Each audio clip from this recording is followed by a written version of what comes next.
Good afternoon. Our presentation today is to advocate for change to increase the safety of K-12 students and address the gun violence issue within Florida schools.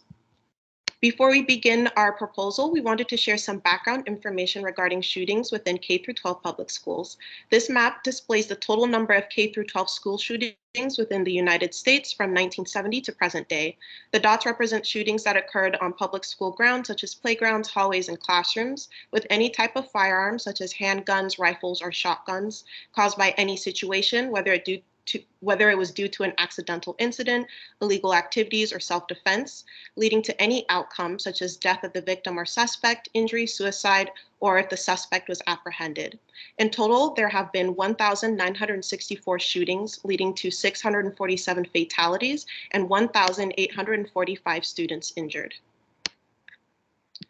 The related goals and objectives of the Healthy People 2030 that relate to our goal is reducing gun carrying among adolescents. The objective is to reduce the percentage of students from 4.4% to 3.7%. This data is based on data that was collected in 2019. It was collected using the Youth Risk Behavior Surveillance System, which is operated by the CDC, and internal validity checks were implemented to ensure the data was accurate as possible.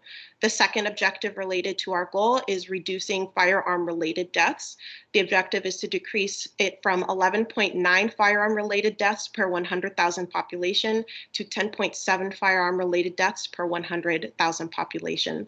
Again, this data was also from data collected from 2019, and it was collected from the National Vital Statistics System surveillance and the CDC National Center for Health Statistics. The final objective is to reduce non-fatal firearm-related injuries. The objective is to decrease the rate from 26.3 per 100,000 population non-fatal firearm-related injuries to 10.1 per 100,000 non-fatal firearm-related injuries. This data was collected using the NEIRSS Firearm Injury Surveillance Study, also operated by the CDC's National Injury and Prevention Control, in addition to the U.S. Consumer Product Safety Commission. This is a statistically validated survey, and it collects information regarding injuries related to products purchased by consumers. Florida's progress on eliminating school shootings or gun violence in general is lackluster. According to Florida Health Charts, firearms are the fourth leading cause of fatal injuries in Florida as of 2020. In regards to Healthy People 2030, our death toll in the state of Florida is 13.7 firearm-related deaths per 100,000, which is higher than the Healthy People 10.7 goal. The general trend of firearm-related deaths show an increase over the last 20 years in Florida. The chart on the right shows the trends of homicide-related or gun-related homicides in Florida and has been increasing since 2001. In the past 5 years alone, since 2018, there have been 26 incidences of gunfire on school grounds in Florida. And despite the COVID-19 pandemic and the school closings, there were still 6 gunfire incidents on school property in 2020. There is also the hospitalizations from non-fatal injuries from firearms. There's 12.4 non-fatal injuries from firearms per 100,000 population. Next slide, please. The potential reasonings for the gradual increases of firearm-related incidences and deaths in Florida, and which ultimately impedes our objective of reducing school shootings, can be attached or attributed to the lack of federal and state policies, the lack of political will in the current administration, and public opinion and welfare of gun rights.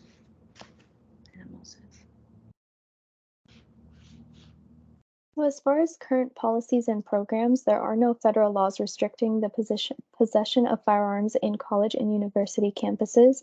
But in terms of K through 12 schools, there are 2 federal policies that do exist, and they are the Gun-Free School Zones Act and the Gun-Free Schools Act. The Gun-Free School Zones Act prohibits one from knowingly possessing a firearm on and within 1,000 feet from grounds of private, public, or religious elementary or secondary schools.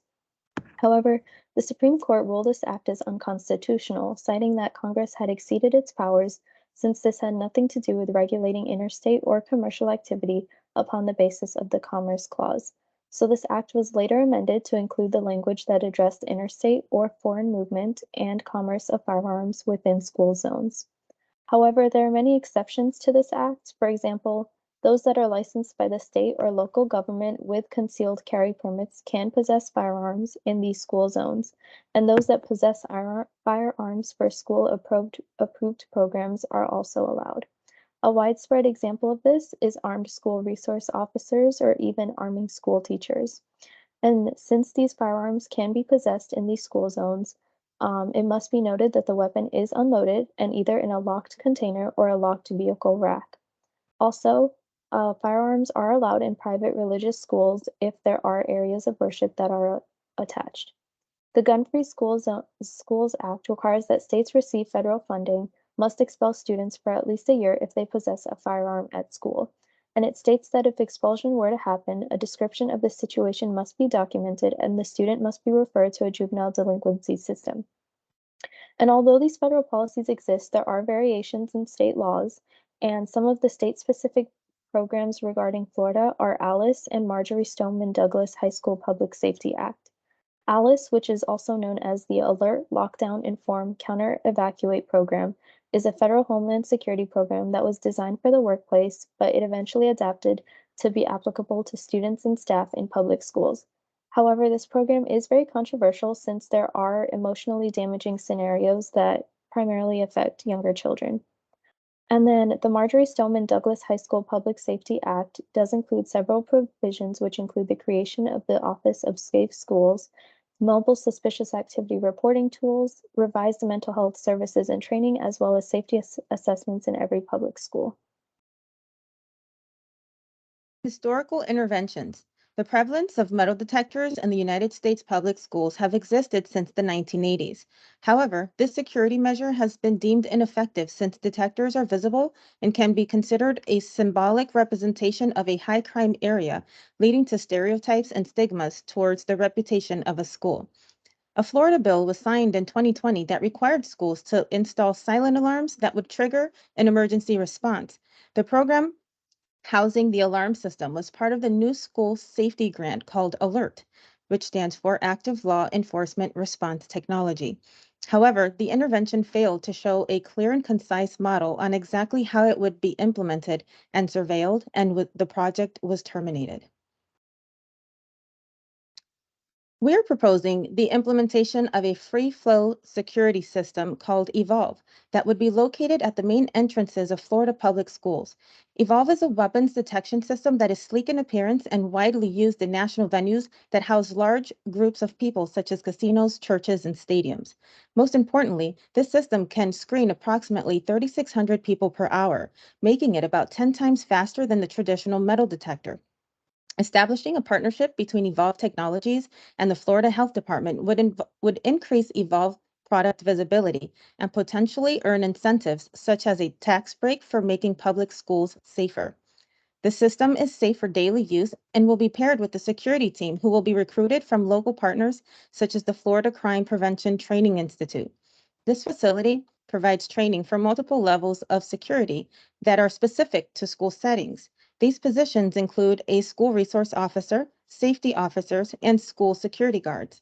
Having the FCPT and Florida Local Department develop a partnership will provide jobs for local Floridians, including students who graduate from high school and wish to go right into the training program. Establishing these partnerships can create a strong network of security team and system that directly supports keeping all students attending Florida public schools safe. The goal of this intervention is to have each Florida school equipped with the Evolve system and manned with local security staff throughout the state. Each school would be equipped with 2 to 3 security officers to provide surveillance during school hours. Running statistics on high crime areas would prioritize which communities should be focused on first, ultimately extending the intervention into every Florida public school. The funding needed for this project is going to be $364,000 for a 4-year subscription of the Evolve Express. We would need additional security staff if they are not already there, which could cost $30,000. Any existing metal detectors could be sold or rented to other counties and other schools. The outcomes of this project would be decreasing any future school shootings, improve sense of safety for everyone involved from students, parents, teachers, and staff, reduce the amount of school shooting safety drills that make students feel less safe. It could also save time and effort when compared to the inefficiency of the regular metal detectors. We could cut down number of staff needed to administer metal detectors that could usually need 6 to 8 staff members as compared to 2 to 3 for the Evolve Express. We could also get discount from the former governor of Florida, Jeb Bush, who's an investor in the company. So to kind of conclude our presentation for you all, we wanted to give some future implications for our proposal. So though we are not challenging the primary root of the public health problem at the policy level, we are instead trying to make improvements with the organizational level, such as equipping schools with the EVOL system to have implications for intervention that would also bring about public health advocacy and further upstream dimensions, including at the organizational level, we would create a safe space for children to live, learn, and grow. We would also potentially increase employment within local schools, whether that's SRO officers, security guards that are going to be using the EVOLVE system. At the community level, we could increase public capital between macro level government, public health professionals, schools, parents, and also community support groups to create a cohesive, trustworthy, and responsive community to protect children in schools and create a common goal in that community.